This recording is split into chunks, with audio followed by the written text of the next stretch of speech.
So my dear students, इस video में हम लोग बात करेंगे endothermic reaction and exothermic reaction के बारे में।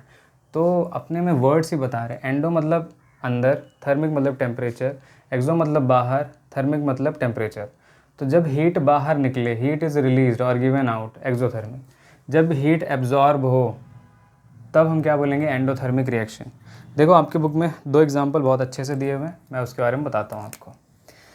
तो एग्ज़ाम्पल क्या दिया है कि हमने पानी लिया, पानी H2O, उसमें हमने क्या मिलाया, उसमें हमने मिलाया, अभी कुछ नहीं मिलाया, ऐसा समझो कि अभी कुछ नहीं मिलाया, ठीक है।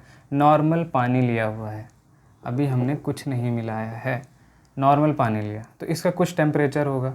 लेकिन बाद में हमने क्या किया, इसी वाले बीकर में हमने बाद में पोटेशियम नाइट्रेट मिला दिया। क्या मिला दिया? Potassium nitrate. तो यहाँ पर जो भी टेम्परेचर था XYZ, ठीक है, वो आपने ऐसे टच करके देख लिया। लेकिन जब इसको मिलाने के बाद आपने घोला तो आपको क्या समझ में आ रहा है कि ये कोल्ड हो चुका है, यानी कि ये ठंडा हो गया। ठंडा होने का मतलब ये है कि हीट कहीं चली गई, हीट को एब्जॉर्ब कर लिया। तो जैसे ही पोटेशियम नाइट्रेट को हम लोग पानी में डालते हैं तो जो पानी के अंदर का टेम्परेचर है उसको भी एब्जॉर्ब कर लेता है। तो ऐसे रिएक्शन को हम लोग कहते हैं एंडोथर्मिक रिएक्शन। तो हीट इज़ एब्जॉर्ब्ड, तो we call it endothermic reaction. अच्छा, अब इधर देखो, इसका एक्सोथर्मिक का एग्जांपल। हमने एक बीकर लिया, इसमें फिर से क्या है, पानी है, ठीक है भाई, पानी लिया। अभी इसका टेम्परेचर देखा, कुछ तो होगा। बाद में हमने क्या किया, इसी पानी में हमने क्या मिला दिया, NaOH, सोडियम हाइड्रोक्साइड। क्या मिलाया? Sodium hydroxide. यहाँ मिलाया था पोटेशियम नाइट्रेट, यहाँ मिला रहे हैं सोडियम हाइड्रोक्साइड। और जैसे ही हमने मिलाया और फिर हमने इसे टच करके देखा तो ये हॉट हो चुका था। क्या हो चुका था? हॉट हो चुका था। यानी कि heat is released from this reaction, heat is released, इसीलिए एक्सोथर्मिक रिएक्शन, इसीलिए हॉट हो गया। और यहाँ पे क्या हो रहा है, हीट इज़ एब्जॉर्ब्ड, इसीलिए क्या हो गया, कोल्ड हो गया। समझ में आया? यहाँ इन दोनों कंडीशन में क्या था, ये नॉर्मल पानी है, इनके बीच, इनमें टेम्परेचर जो है वो क्या है, नॉर्मल है। लेकिन एक में NaOH डालने से हॉट हो गया, एक में KNO3 यानी कि पोटेशियम नाइट्रेट डालने से कोल्ड हो गया। So this is endothermic reaction, this is exothermic reaction. समझ में आई बात? इन्हीं दोनों से हमने एक कंक्लूजन निकाला, पता है क्या, कि अगर आपको कोई भी एसिड लिया आपने, तो एसिड मोस्टली कॉन्सेंट्रेटेड होते हैं और concentrated acids are very dangerous, बहुत ज़्यादा हार्मफुल है, ठीक है। तो उसको हमें डाइल्यूट फॉर्म में रखना पड़ता है। तो डाइल्यूट का मतलब ही मैंने बताया कि पानी का मिलाना, ठीक है। तो भाई कॉन्सेंट्रेटेड में अगर हमें पानी मिलाना है तो दो तरीके हो सकते हैं हमारे पास। एक तो हम लोग एसिड लें, एक बॉटल में, एक बीकर में एसिड लिया, ऊपर से पानी डाल दें।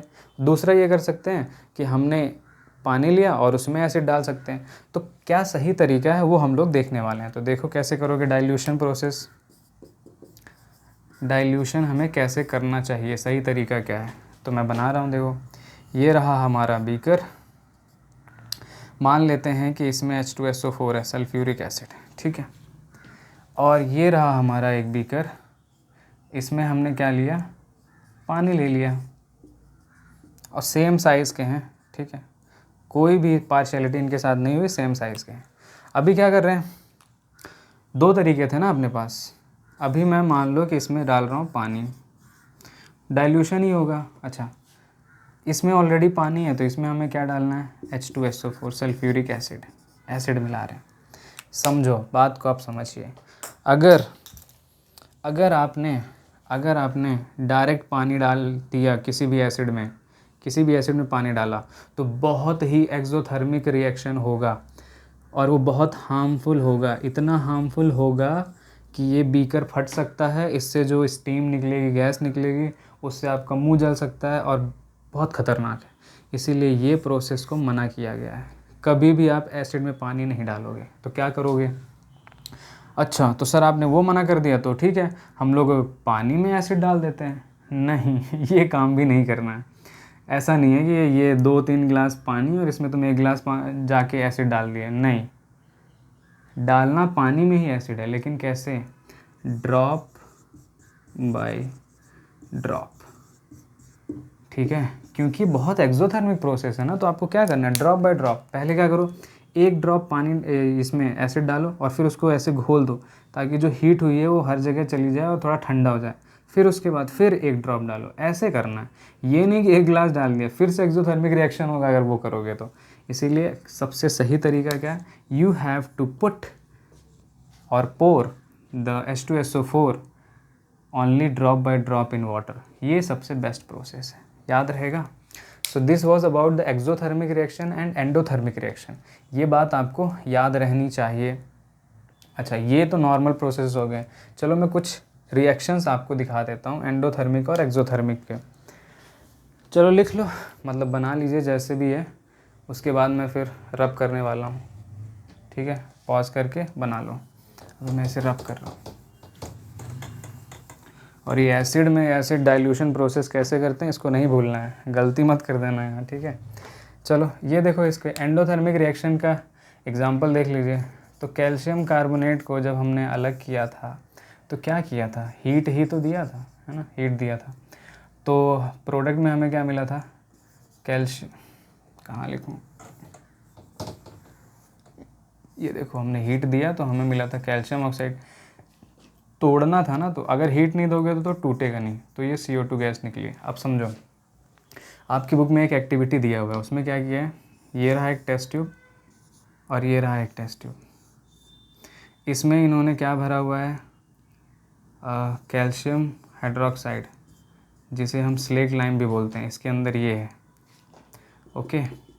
और यहाँ पर क्या है, कैल्शियम कार्बोनेट CaCO3, और यहाँ से एक ट्यूब लगा दी इन्होंने ऐसे, ताकि यहाँ से जो भी गैस निकले वो यहाँ चली जाए डायरेक्ट। अच्छा, तो एक बात बताओ, क्या ऐसे जैसे रखा है ऐसे में गैस चली जाएगी? नहीं जाएगी। आपको क्या करना पड़ेगा, हीट देना पड़ेगा। हीट दिया, अच्छा हमने हीट दिया ना, और इसने हीट एब्जॉर्ब किया, इसीलिए क्या है, एंडोथर्मिक रिएक्शन है, ठीक है। और जो गैस यहाँ से निकली, जो गैस निकली वो यहाँ गई, कौन सी गैस निकली, कार्बन डाइऑक्साइड गैस निकली। कैसे पता चला कि कार्बन डाइऑक्साइड गैस ही है? तो ये बात हमें ऐसे पता चली थी कि जब भी कैल्शियम हाइड्रोक्साइड के साथ कार्बन डाइऑक्साइड मिलेगा तो it will form what, calcium carbonate. और ये जो कैल्शियम कार्बोनेट है ये वाइट कलर का होता है। तो जैसे ही वाइट कलर आया, अब ये जो पानी है, ये जो स्लेग लाइम था, ये मिल्की हो चुका है। कैसा हो गया, मिल्की। तो मिल्की हुआ, मिल्की का होना, वाइट कलर का होना ही क्या शो कर रहा है कि जो गैस यहाँ से निकली थी वो क्या थी, कार्बन डाइऑक्साइड थे। समझ में आई ये बात? इसको लिख लो, अच्छे से लिख लो। इस प्रोसेस को याद रखना है आपको कि टेम्परेचर बढ़ाने से, यानी कि हीट देने से कैल्शियम ऑक्साइड बना और कार्बन डाइऑक्साइड बना। और यही कार्बन डाइऑक्साइड जब यहाँ गया कैल्शियम हाइड्रोक्साइड के पास, स्लेग लाइम वाटर जो है इसके पास गया, तो जो बना वो कैल्शियम कार्बोनेट बनता है और साथ में कुछ पानी रह जाता है, और ये कलर क्या हो जाता है, मिल्की। समझ में आया? अब अगला इसका एग्जांपल देख लीजिए, ये एक्सोथर्मिक रिएक्शन का। तो एक्सोथर्मिक रिएक्शन का वही था, कैल्शियम ऑक्साइड, ये जो कैल्शियम ऑक्साइड है, ये कैल्शियम ऑक्साइड को जैसे हमने पानी में मिलाया था तो हमें क्या मिल रहा था, हमने सिर्फ पानी में मिलाया, हमने कोई हीट नहीं दी है, लेकिन प्रोडक्ट में क्या मिला था, कैल्शियम हाइड्रोक्साइड, और साथ ही में वो पानी गर्म हो गया था, यानी कि हीट इवॉल्व हुई थी। So this is your exothermic process. I hope you got the point and this is a important topic. समझना, एक एक पॉइंट बहुत इंपॉर्टेंट है और डायरेक्ट क्वेश्चंस आएंगे आपके एग्ज़ाम में। So thank you so much.